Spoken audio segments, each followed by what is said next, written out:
So we've seen it all across the news and social media. Thousands of people every single year are leaving the UK to places like Philippines, Thailand, Australia, you name it. And the number one question that comes to my head is, why is this happening? I've personally been living, studying, and working here in the UK for the last 15 years. And in this video, I'll be sitting down and telling you guys my experience so far of what it's really like to live, work, and study here in the UK. What is going on, guys? My name is Kenji. Welcome back to my channel. Hopefully it's not the first time you're watching one of my videos, but just in case it is, I'm a doctor working in London. And let's go ahead and start talking about why exactly I'm making this video. Very off topic to my normal, usual videos that I make on this channel. And the reason being is that thousands of people who watch my videos, all of you guys on my channel, I'm sure there is a number of you guys who are actually thinking about coming to the UK. Maybe you're a doctor in India and you're thinking about moving to the UK to work here as a doctor. For whatever reason, maybe you're a student who thinks you want to come and study in the UK. I know there are many of you out there who want to know exactly what it's like. So I really wanted to make a video that I would personally love to watch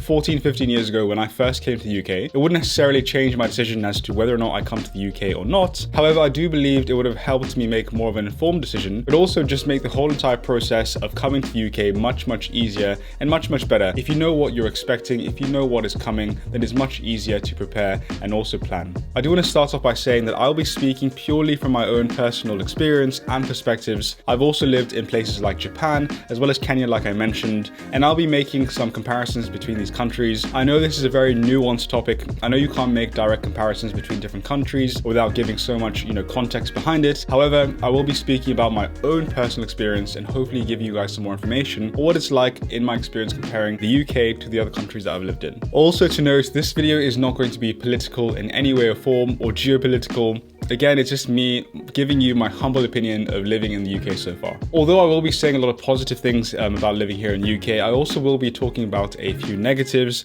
Please don't take any offense to it. It's not my intention to offend anyone. I currently live in the UK now by choice, and I'm super grateful for every opportunity that I've had here in the UK. So that's the housekeeping I must mention. Let's go ahead and talk about the good things about being in the UK and the positives and pros that you might find by moving here. The first thing that I absolutely love about the UK and definitely contributed massively to my life is the education as well as the opportunities that come with living here. All school in the UK is actually free up until the age of 18. So I also went to a normal state school. It was completely free. My parents didn't have to pay for anything. Of course, there is the option of going to private schools where you do pay for that education, but most people here in the UK tend to actually go to these free state schools. And as a whole, I'd say they're pretty good. A lot of my colleagues in medical school, when I was in medical school and in my last degree before that as well, did go to these state schools. So as a whole, at least the education that is found generally when I lived in Kenya, state school, the free school here is a pretty high standard compared to a lot of places. Once you actually finish school at the age of 18 and you decide to go to university, if you don't come from a high income family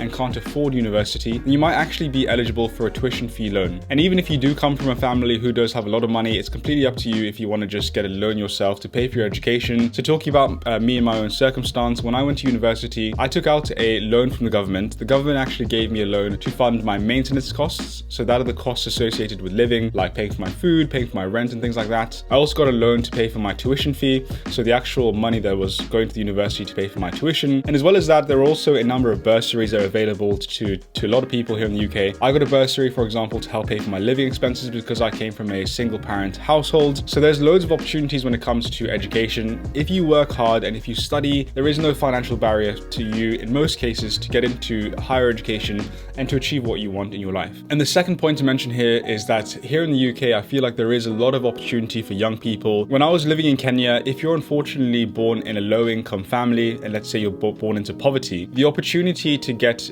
far ahead in life and to get where you want to be, to achieve your goals, it's a lot more restrictive if you're born in those circumstances. However, if you're born in the UK, you might be born into a low income family. You can get free access to the state school. You can go to school, you can work hard, you can study, and then you can afford to go to university in most cases. If you do get a loan, you can access higher education and become a doctor or a lawyer or whatever you want to achieve. Generally speaking, for young people here, there is lots of opportunity. Also, speaking from my own personal experience, when I needed a job when I was 16, 17, 18 years old, and I needed to make money to pay for my living costs, also when I was in university, it was quite easy for me to get a job, to actually get money in my bank and pay for my living costs So generally speaking, for young people and also people in the older generation, people, like me right now being 28, I generally say that the opportunities that are available to you are definitely out there. The second thing that I must say that is fantastic about the UK is having free access to healthcare. I know there's loads of problems in NHS right now. I'm a doctor myself. We are currently on strike as I speak. There are definitely problems to do with the NHS. However, again, speaking from my own personal experience of growing up in Kenya, when we lived in Kenya, a huge amount of money went to fund our healthcare. If you have a baby in the family or you get sick, you want to see a doctor, it is very expensive to access good healthcare. And also, if you're born in a family where you can't afford healthcare, maybe you live in poverty, a lot of the times in countries like that, if you don't have the money to pay for your healthcare, then you simply do not have access to it. And as I said, the NHS definitely has problems, don't get me wrong, but at least what I'm super proud of is that we all have access to free healthcare. If you're driving on the road and you get into an accident and you get a brain injury, a lot of times I've seen this with my own eyes, you'll be flown in a helicopter from the motorway to the specialist tertiary center, the neurosurgical center off in London, and this is all free and it's all paid for, and that blows my mind to think about. So no matter how much we complain about the NHS, and I do complain about the NHS a lot myself, we are super fortunate to have free healthcare because it's super expensive, and not all Western countries have access to this. Obviously here in Europe, many countries like Norway, Italy, we all have a sort of public healthcare system. Not all countries in Europe, but a lot of them do. But in other Western countries like, let's say, America, similar system in America where if you cannot afford healthcare can be very, very expensive. Someone I know recently, had a bit of a poor turn to their health. They literally received a bill that cost tens of thousands of dollars. A lot of people overnight can just, dive into debt by a simple circumstance that is out of their control. I want to take a quick break to ask you guys, if you're watching this video, please consider subscribing to the channel and turning on your notifications to never miss another upload.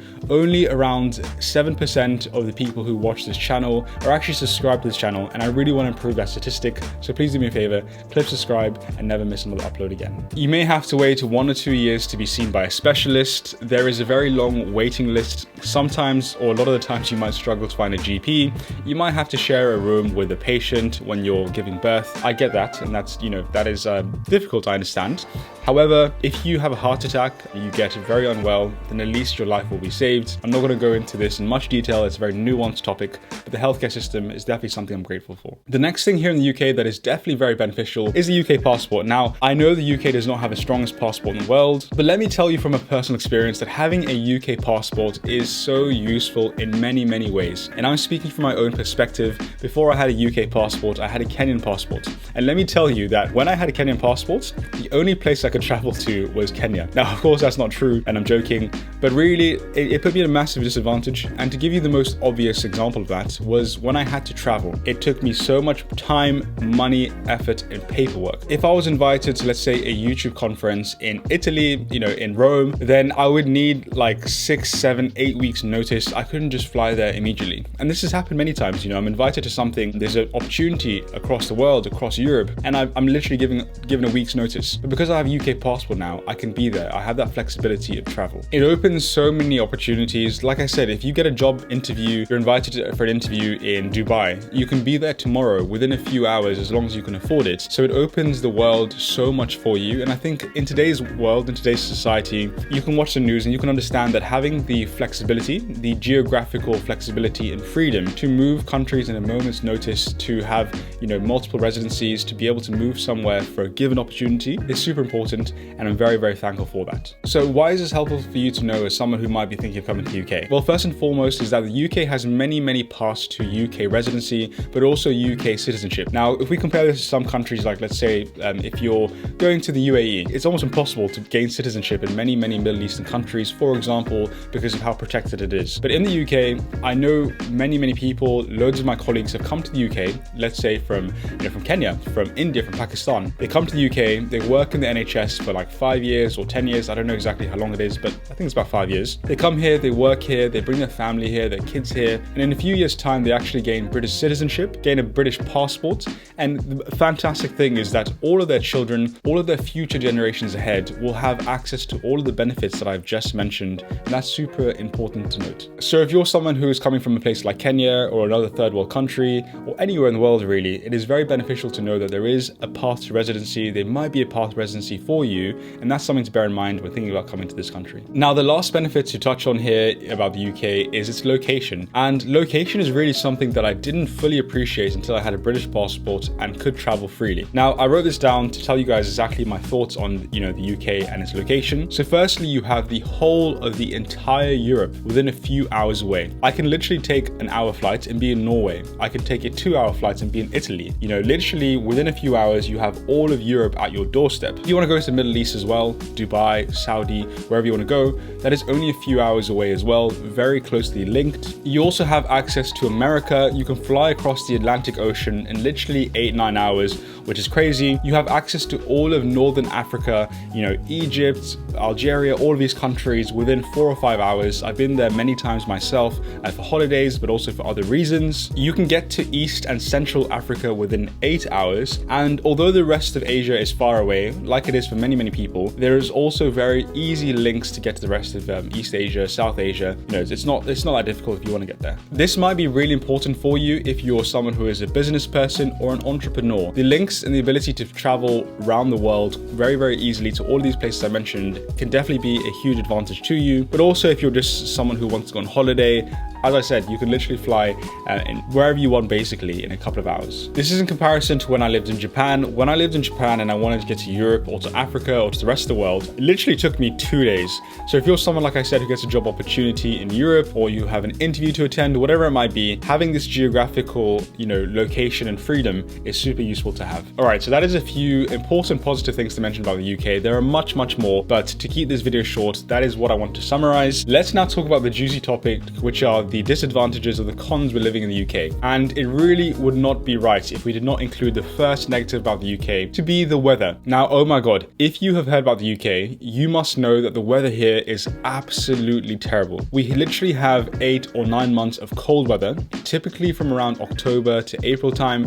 It is freezing. Now, the thing that also affects me massively is the dark months. During these months as well, we have daylight saving where the clocks change. And essentially because of where we're situated, we're very north in the earth. And because of that, it gets dark super early. So at 4 p.m, even before I finish work, it is pitch black and the sun does not rise until very late, which is around 8 a.m. And like I said, the temperature, the climate, it often goes as low as -5 degrees in winter. And a lot of the year is spent with rain and cloud every single day. It's just depressing when it comes to the weather, honestly. And I think a lot of people here in the UK do suffer from SAD or seasonal affective disorder, where because of the poor weather, but also because of the dark and long winters, it can affect your mental health as well because of how dark it is, and it affects all of your hormones. So that's definitely something to think about. Now, we do get a few good weeks sometimes of summer. We do have summer normally from around May time to around September time, but even within summer, like right now it is summer and outside it's 14 degrees, it's cloudy and it's raining.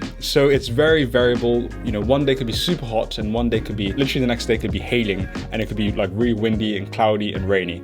It is very, very variable. And when we do have nice summer months where there are blue skies and it is hot, oftentimes the heat is unbearable. It gets to 25, to 30 plus degrees, but the UK houses are not built to sustain hot temperature. Of course, because of the cold winter months, there is a lot of insulation. We don't have AC. So for various reasons, being inside the house is absolutely torturing during the summer months, and it can also affect your sleep. So that is probably the number one thing that I really struggle with living in the UK. Now, because of the poor weather, because of the rain, I feel like sometimes in the UK there is generally a lack of things to do, which is quite an unfortunate thing. Because of the rain, because of the long winter periods, a lot of the activities that you can do here in the UK are all indoors. Now, speaking from my own personal experience, I love being outdoors. I love going hiking. I love camping. Literally any sort of activity that is outdoors is what I absolutely adore. So when I'm in Kenya and I'm home, I literally go to the beach all the time. I have access to safaris. There's just so much to do, even if it's a shopping center that is situated outside. But if you're someone who, let's say, enjoys clubbing, you like going to bars, to pubs, you like drinking alcohol, then you will have a fantastic time here in the UK. And when I was younger and I enjoyed those sort of things, I definitely enjoyed the UK a lot more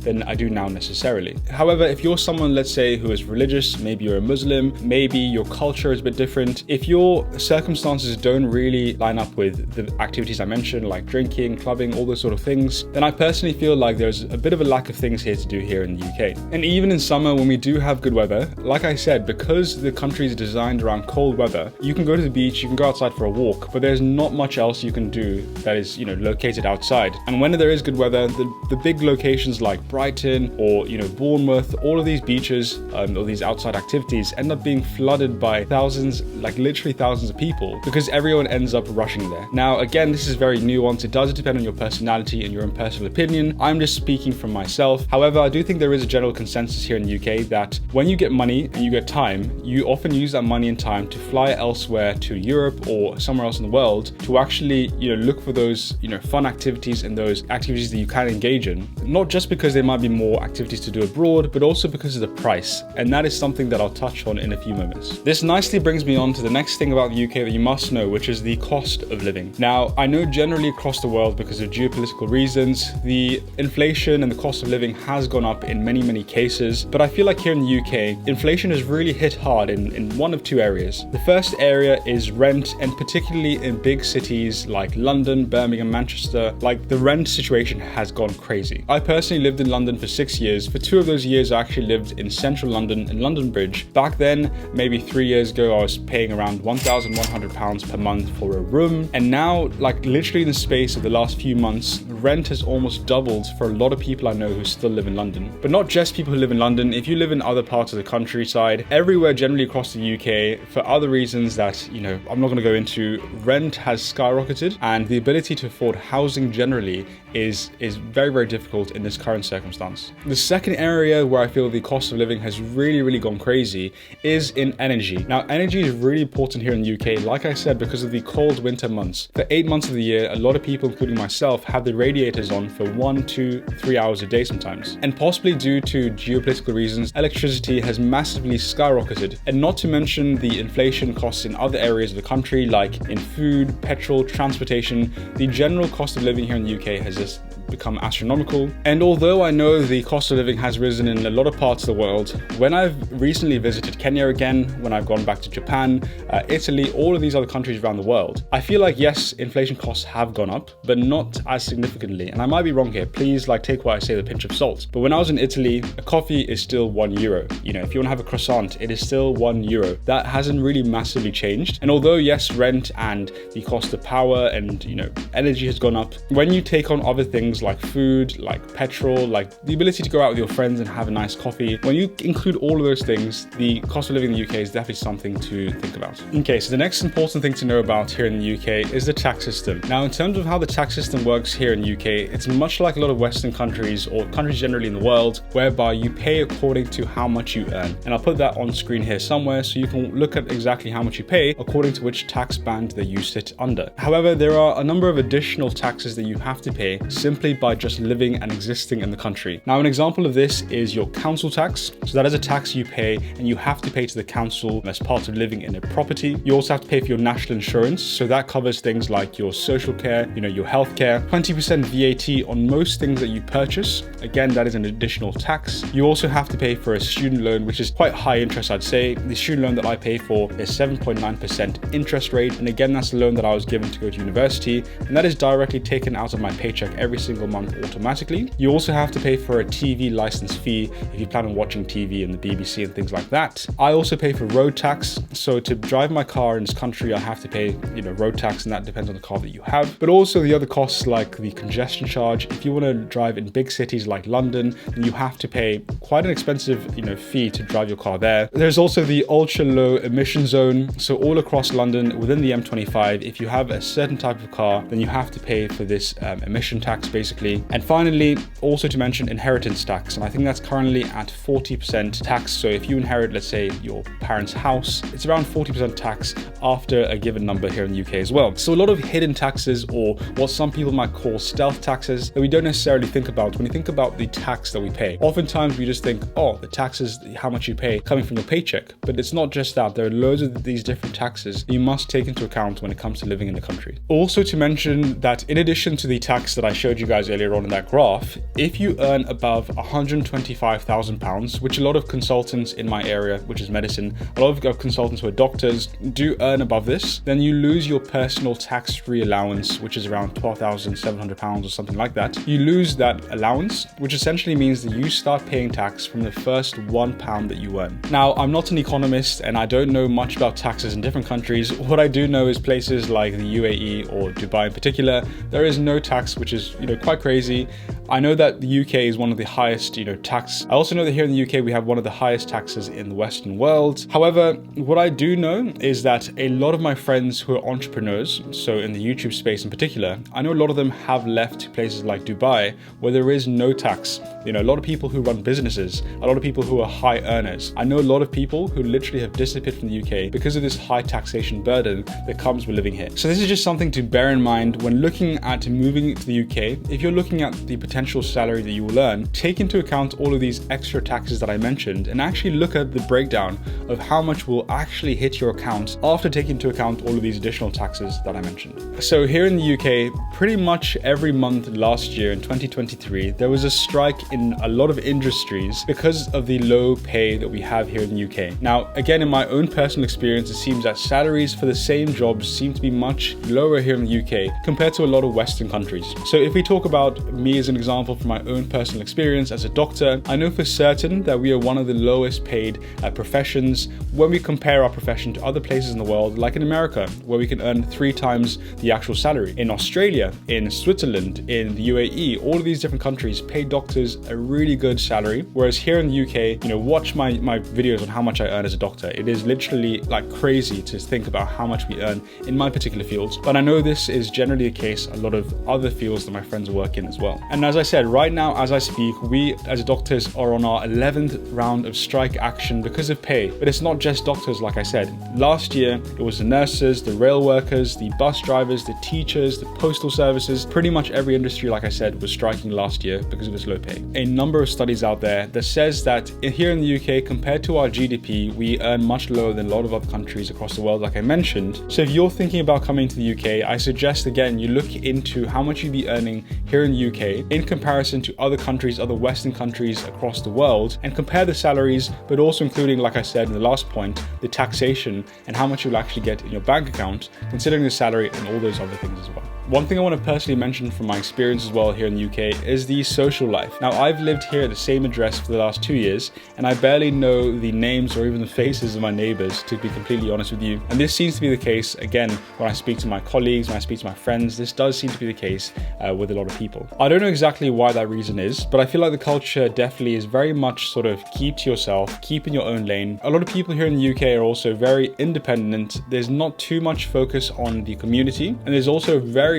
big focus on building your career. Now, of course, don't get me wrong, like there is a massive benefit to, focusing on your careers and working on yourself. However, when I compare it to other places I've been to, again, like Kenya or in Italy, for example, in those countries, there is a massive focus on community. You live close or with your families. You know who your local butcher is, your local barber, you know them by their name, you know their families. If you need any help, you literally knock on your neighbor's door and they'll be there to help you. It's a very different vibe. Now, this is by no means shade on the British culture. My grandfather is English. I do come from England myself in my blood. And generally speaking, British people are quite polite, I'd say, quite courteous as well. And if you actually get to know them, they're also very nice in the majority of cases. And you may not necessarily feel this. If you're coming to the UK with a bunch of family, with a strong community already, this point may be irrelevant to you. However, if you do come alone to the UK, if you don't come with any friends or family, then you might struggle to make bonds. You might struggle to feel like you're part of a community. And that's something, like, it's not impossible, but it's definitely something you have to actively work on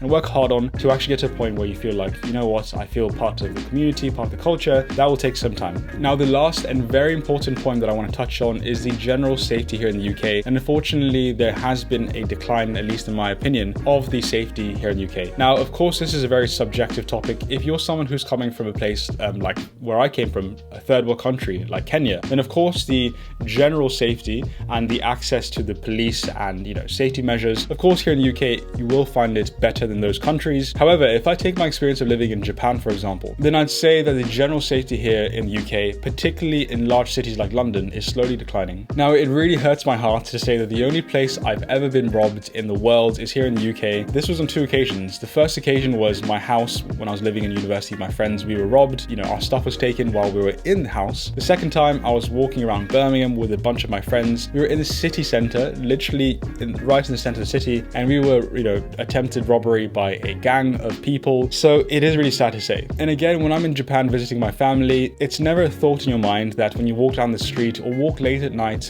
or just walk in your city, you know, it's never a thought about, you know, should I have my phone out? Should I have, you know, a nice watch on? Can I wear my Apple Watch in public? It's something that never comes to your mind. I understand that right now as well, there is a bit of a stabbing epidemic here in London. There are people who are getting stabbed, like hundreds of stabbings every single day. And when I walk around London, I generally feel quite unsafe. I feel like I can't take my phone out in public, and I have to be constantly looking over my shoulder in much cases. But I do think it does depend on where you live in the UK. If you live in more of the countryside, in more rural areas, I think the general safety is much higher. However, in large cities, safety is definitely something you have to bear in mind. Now, let's finally answer the question, should you come to the UK, and would I honestly encourage it? The answer to that really depends on your own personal circumstance. If, let's say, you are someone like me who lived in Kenya, you're brought up in Kenya, or maybe you're someone who just comes from a country or situation of poverty and you want to come to the UK, then in those circumstances, absolutely. Like, I'm so happy that I came to the UK. It meant that I got educated. You know, I went to university twice. You know, I went to medical school.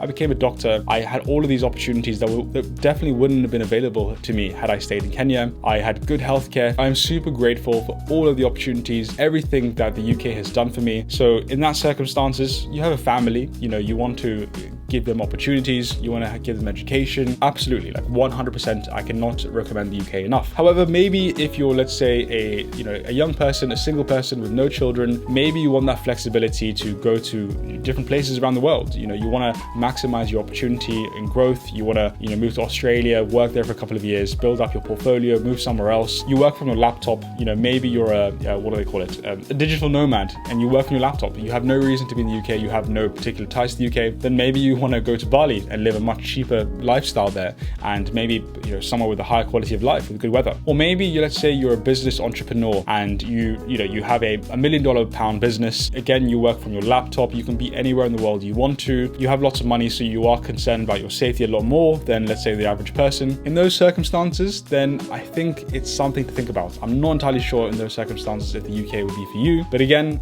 the answer really is it depends on your circumstance, and it depends on what your plans are for your life. Now, I really hope this video has been somewhat informative for you guys. If it has done, please leave it a thumbs up. Make sure to subscribe with notifications on to never miss another upload. Thank you so much for watching, and I'll see you guys in the next one.